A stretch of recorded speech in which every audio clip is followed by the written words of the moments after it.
It's been a minute since our last video. In fact, to be totally accurate, it's been more than 8 weeks. The 8-week mark passed last week, and every week during that break, I kept telling myself, I'm going to make the video this weekend. But largely because of KENP reads that were on a clear delay, and then also because of the incoming steady stream of reviews, I just kept pushing it. Things seem to have finally slowed down. I'm sure they're not quite all the way over, but it seemed like a good time to finally put the end cap on this test and talk about the lessons learned. So this video is called the AAR. That stands for After Action Review. I'm going to talk about the main things that cause the delay, how that's going to affect the next two tests that I had mentioned, the BookBub test and then the MegaStack. I'm also going to talk about the delays that within the audiobooks that postpone some of this, and then really dig in deep to the lessons learned. So from the very onset, there's a couple things, house cleaning things I wanted to discuss. The first here is that, as you can see from this chart, I did not end up smoothing out those 10-hour increments. Just wasn't worth it to me. I've left them marked in red. If you've watched any of these videos, I've talked about it at length, and you can see here visually what is going on with those slight upticks each time. I am working on a Python program. It's a data science programming language that will scrape data, hopefully in 5-minute increments. I may still end up having to do it hour by hour, but my goal is to do it in 5-minute increments for the next two tests. I may or may not deploy it fully for the BookBub test. I may use that as a test of the program. But for sure, by the mega test that I think is going to happen in late April, and I'll get into that timing here in a minute, I should have a program that will automatically scrape the data every 5 minutes and will allow me to plot this out without any of these hiccups and to plot it out in different ways that probably can be filtered so that you can explore the data rather than just have it locked into day by day, hour by hour. Okay. So, beyond the obvious delay of 8 weeks, caused partly by the KENP reads and the reviews, another big reason to push the tests, which didn't really affect the pushing of this video, those two factors are really what delayed the creation of this video to this point. That delay could have I could have done the other tests simultaneously, so I didn't have to make this video before starting to run the other tests. I had said in the previous videos I was probably going to run the first one in either late January or early February or sometime in February. Obviously, we're mid-February right now, February 15th. I'm not going to do it this month, and that's in part because the audiobooks have been so delayed. Right now, Coverted and Disclosure, the two prequels to Subsumption, are available on Audible. Still working with the metadata team to make sure that things like WhisperSync are enabled on both of them. They're enabled on one, or it's enabled on one and not on the other. I had to do some things with titles, and I'm still waiting for some category corrections. And that category correction is important because when we talk about reviews, that's a big part of what I believe led to some of the critical reviews, that I just wasn't meeting people's expectations, in part because of the subcategories that I was ranking number one in. So as of right now, the likely schedule for the next promos, still there's an asterisk on this because I'm waiting for Subsumption, which is still in the final phase of production. I'm supposed to hear the final audiobook next week. Inevitably, there will be some back and forth with the narrator and the producer and I. Hopefully that gets submitted to Audible before the end of the month. And if the lesson of Coverted and Disclosure is any indicator of what to expect, it's probably going to be about 4 to 5 weeks until it's available, which means my hope for a late March test with BookBub may actually get delayed till April, but sometime in March and April, possibly it'll spill into May, I'm going to run the other two tests. I'm still planning to do the BookBub on its own. I'm not sure if that's going to end up being a free promotion or a discount promotion as I've done more research, and as I've researched some of the effects of the free promotion on reviews, I'm tempted to use the BookBub as a discount offer instead of a free offer. That's going to limit some of the comparisons that I can make to this first test, and so I'm torn. We'll just have to see what I ultimately decide. But for the mega test when I'm going to combine all of the same ad stack that I use this time, plus BookBub and any others that I find along the way in the interim. For that, I think I'm still going to do it as a free promotion. I will break those up into, so if I do the BookBub as a discount promotion, then I'll probably use my Kindle Countdown days. I've reset into a new 90-day window, which expires in early April. So I could do the Kindle Countdown deal for the BookBub in late March or early April. Again, hoping that the audiobook's up there in time. And then when that resets in the second week of April, at that point I will probably just do the free book promotion as a 2 or 3 day test. And in both cases, I'll probably run these things. If it's a Kindle Countdown deal, it's 7 days, so it'll just run for a week. But I'll probably start it on a Wednesday and end it on a Wednesday. For the free book promotion, the mega test, I will probably end up doing that between a Wednesday and a Friday. Because I think that is one of the lessons learned as we go over all the lessons. I do think that the heavy competition on Monday and Tuesday may have limited some of the success in attaining one of the two goals, which was reaching number 1 in the free Kindle store. One other housekeeping item, because I want to be fair. Lovely Books did finally get back to me at the very end of that promotion. And as far as I can tell, the Instagram story didn't run, but she was kind enough to refund the additional cost of that, the $15 through PayPal that she had charged. I asked for confirmation. I wanted to give her the benefit of the doubt. Maybe she had run it and I just couldn't find it. I think in the end I just slipped through the cracks, but she was kind enough to refund the money. And whether that Instagram story would have had much of an impact or not is up to debate. If we quickly want to recap the goals, there were 2 of them. The first was to reach number 1 in the free Kindle store, and I interchanged these throughout the video. So if you're watching the earlier videos and I'm talking about the first goal, that was reaching the number 1 in the Kindle store. In some of the later videos, I started to say that the 3,000 to 5,000 downloads was the first goal. I had 2 goals, and we accomplished one of them first, which was we reached the 3,000 to 5,000 mark very quickly. In fact, we exceeded it. Ultimately, we ended up with 6,433 downloads. Now, if you look at this second tab in the sheet, which is linked in the description, you will see that the counts here go up to 6,408. That is also true of this visual, that it peaks out at 6,408.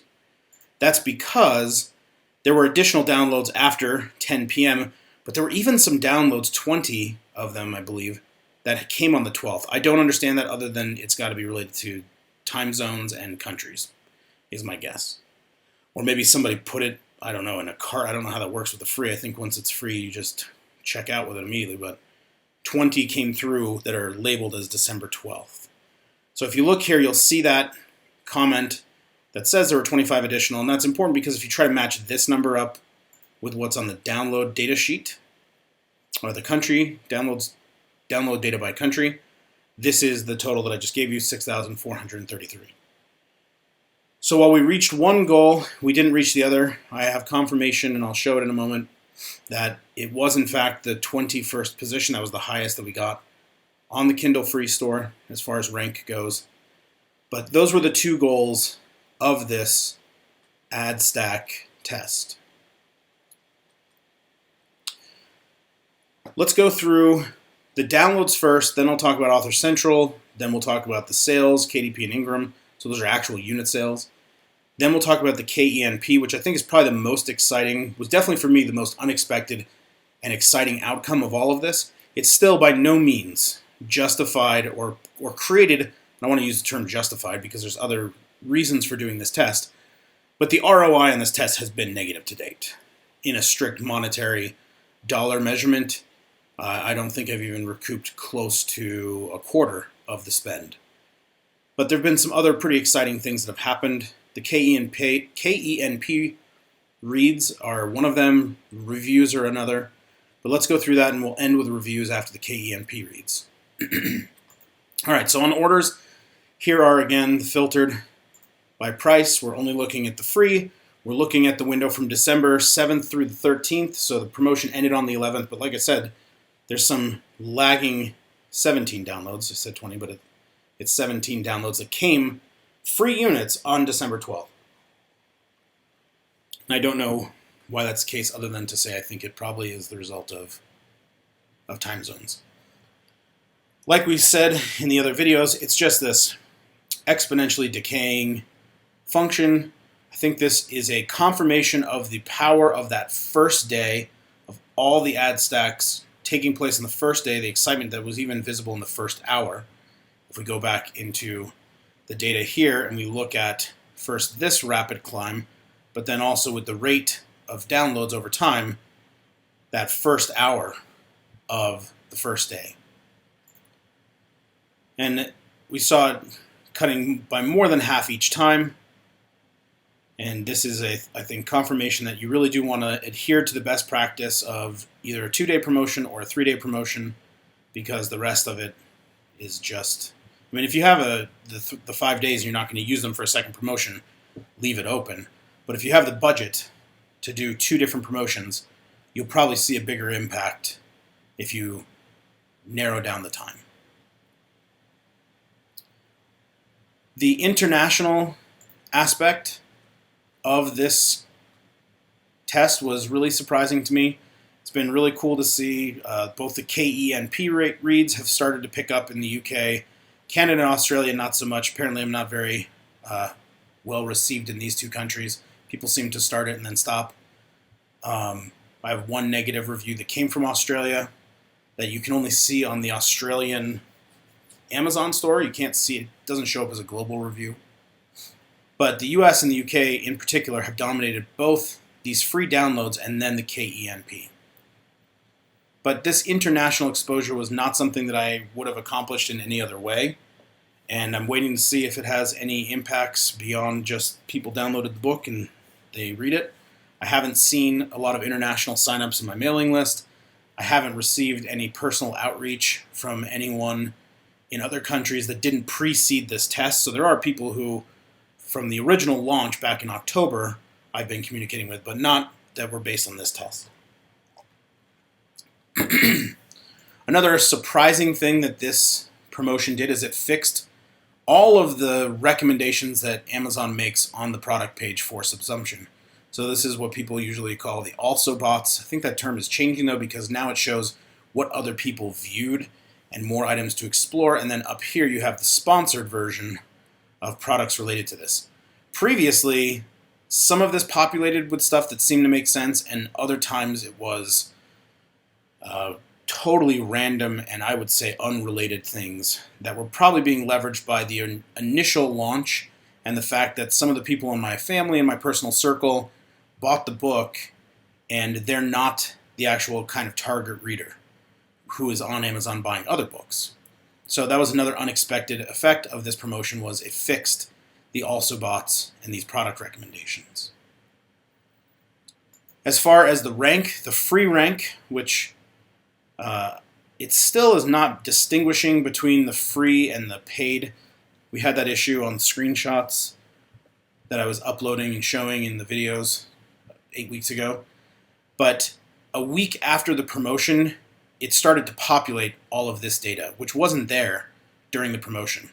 So we see the rise just starting on the 7th, December 7th, 25th spot, then you can see the 21st spot on the 8th, and then it starts its decline down to the 51. That was the day that we had that weird uptick back up because it had gone down to 58, but then went back up to 51. So I think it's giving the highest value per day. Then 96, then 225, 226, and then the slide just started.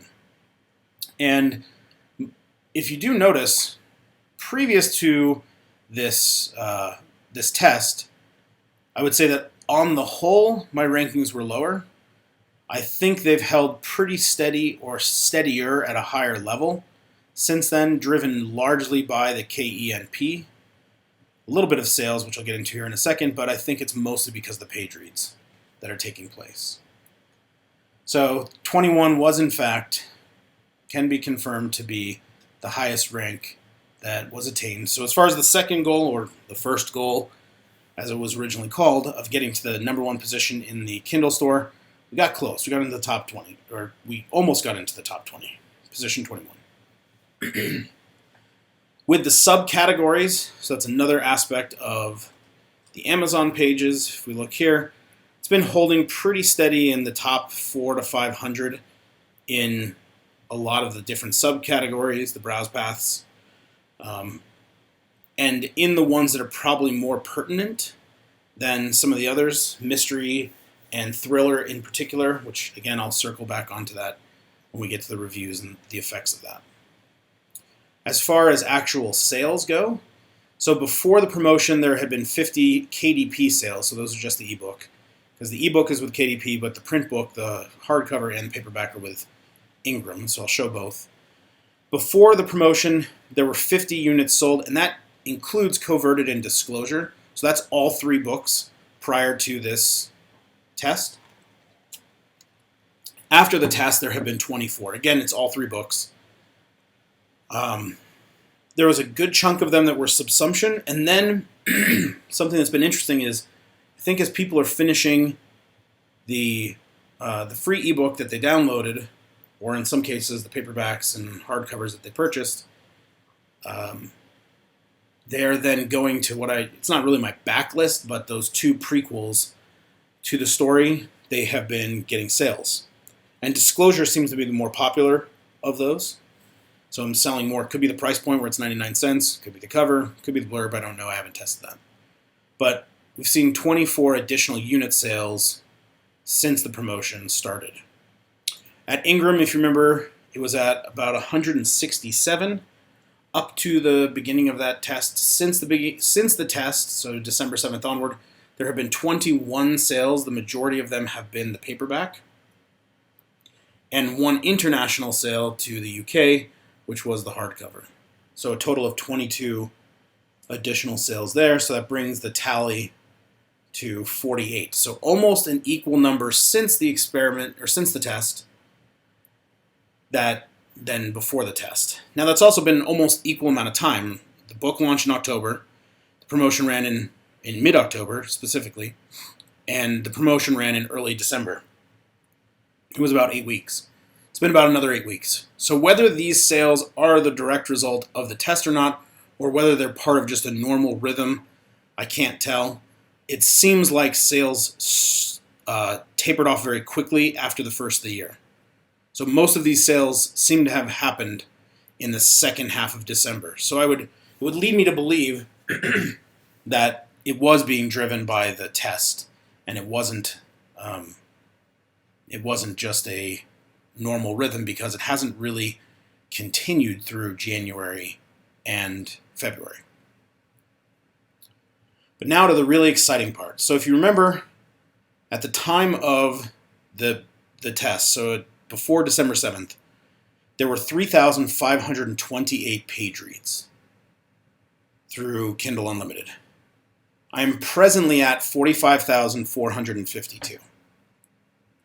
And you can see there was a good amount, a few thousand in October. That's only half the month that it was even available. November, it really dropped down. That's not even 1 book's worth. 1 book is 896 KENP, so that's not even 1 book's worth. December, it really started to take off, 16,119. January, 23,108, and so far in February, it's at 3,500. And there's been a marked decline between January and February, and you can see it here if you go to the older KDP report. You can really see this uptick that starts just after the promotion at the tail end of it, and this cyclical up and down, and this giant spike on January 1st. A lot of people apparently were reading it, 3,145 page reads in that single day, but a lot of these days were over 1,000. So there was a while there where I was getting consistently over 1,000 page reads a day on average. And that started to slow down at the end of the month, and it's really tapered off, and you can see how much lower it is throughout February. I'm still getting a few hundred page reads a day, which is much higher than anything that I had done previously. So either people put this book into their list, and some people got to it on average more in this window, and a few of them are stragglers and they're just getting to it now, or some of this activity led to recommendations and there was an echo effect through Amazon recommendations. I'm just going to have to keep watching it and see, but I'm not doing any promotions. I am running Amazon ads, but those are not showing that any of these page reads are coming from the ads.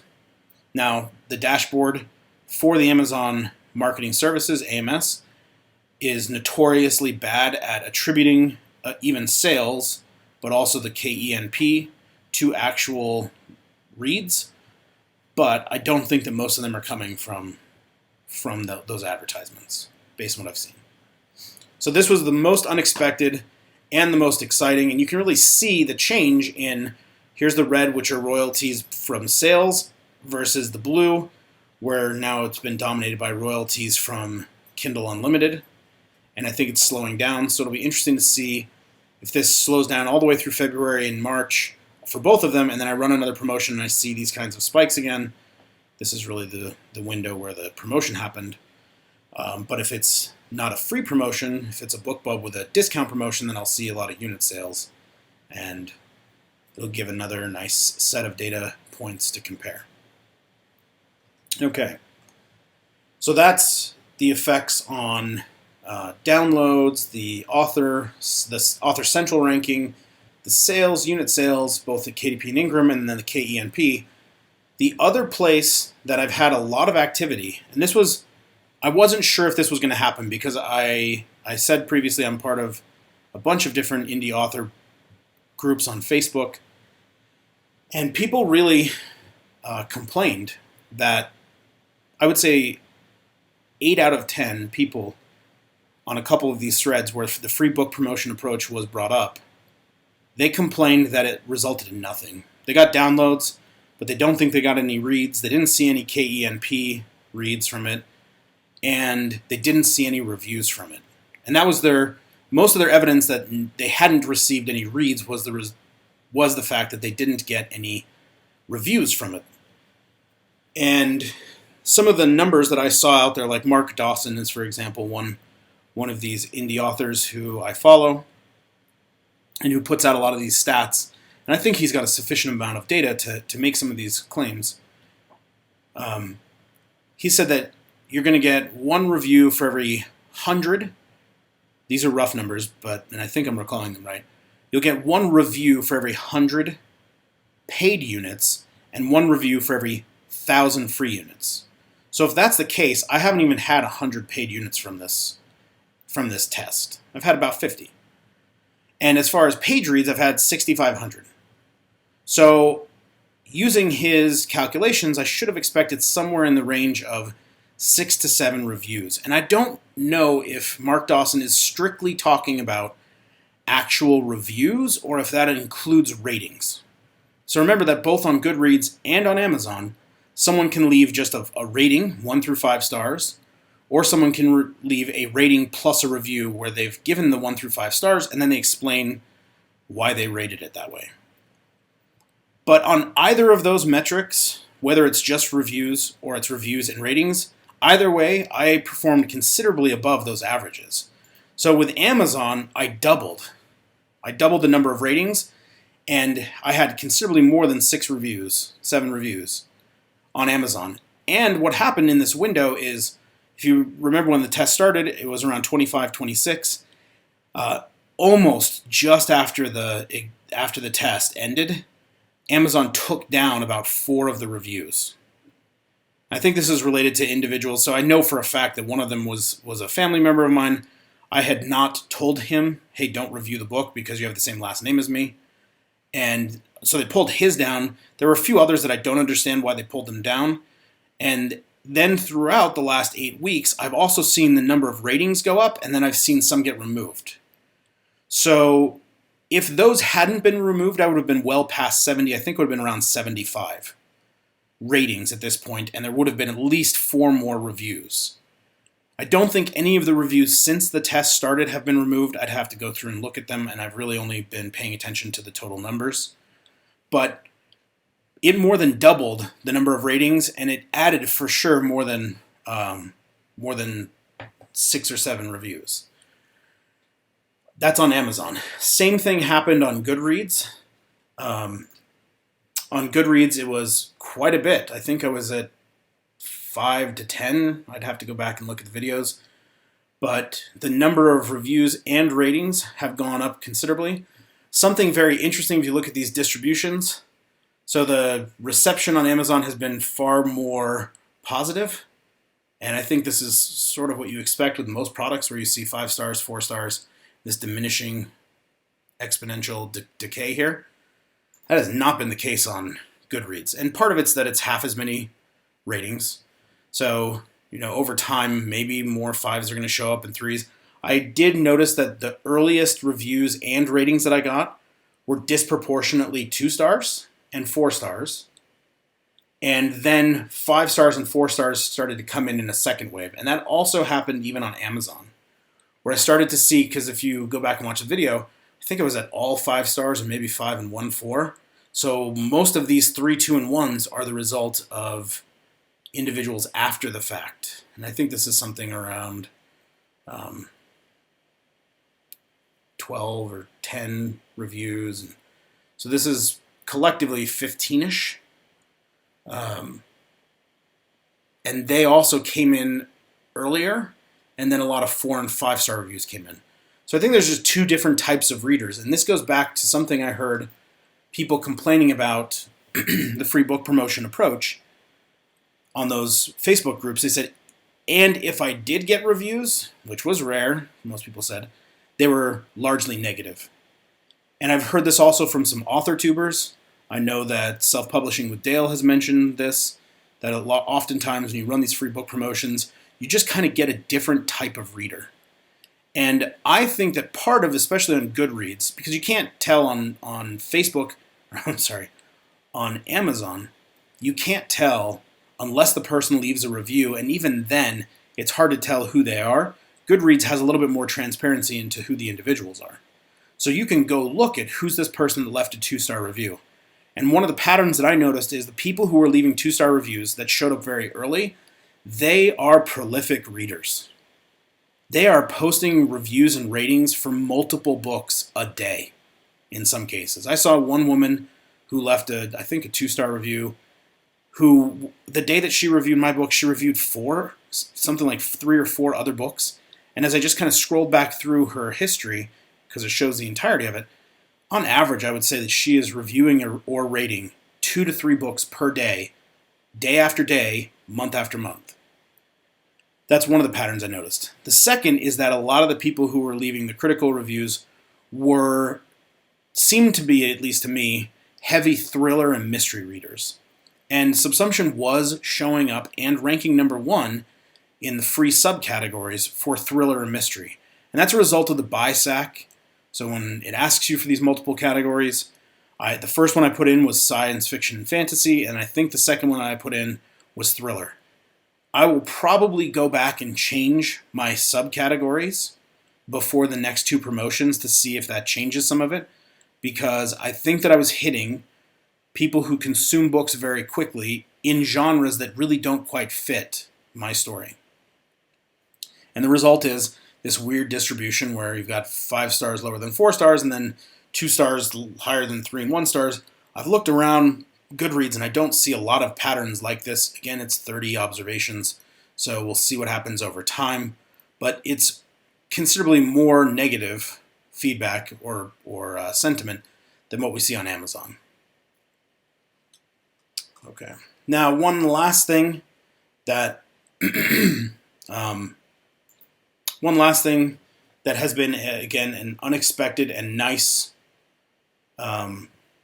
aspect. I guess there's 2 that I want to end with. One has been that on Goodreads, there are still 48 individuals. Doesn't it show it here somewhere? Maybe it's in the author dashboard, I think it is. So if we go into the author dashboard, it shows you how many people have it in their currently reading or how many to read. This number reached as high as 54. So the highest I ever saw was 54 people that said they're currently reading it. It oscillated between 51 and 53 for most of the last 8 weeks, and then it dropped down to 48 the last few days, and now it's up to 49. So this was really unexpected how many people added it to their shelves. I don't know how many of these people will actually finish it or how many of these people will ultimately start it, but I expect that I'm still going to squeeze out additional reviews and ratings from these individuals who clearly added it at or immediately following the promotion. So that's been one of the nice unintended or unexpected things. Another has been that that I have received personal outreach from a few readers, and these are not people I knew. So one came on Facebook and Facebook Messenger. He messaged me.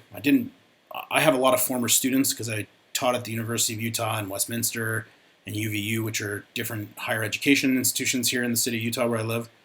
So I have a lot of former students. I don't always recognize names, and so I usually accept requests, but sometimes I'll prime them. I'll respond and say, I'm not quite sure how we know each other, even my former students.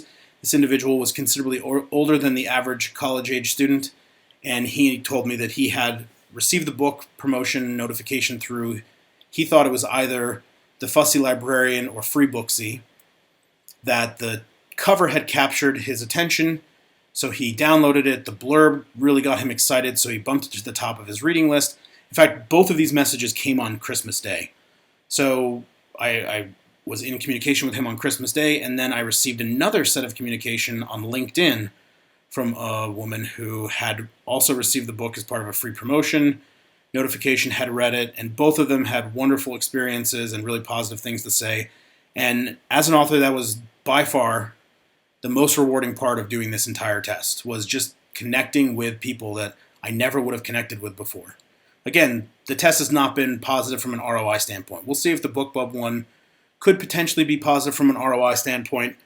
But if I take the entirety of the value, the KENP reads, the international exposure, the total number of downloads, that people are still going to slowly read through it, the personal outreach, the reviews that I receive, positive and negative, I would say on the whole, I'm very, very happy with the performance of this test.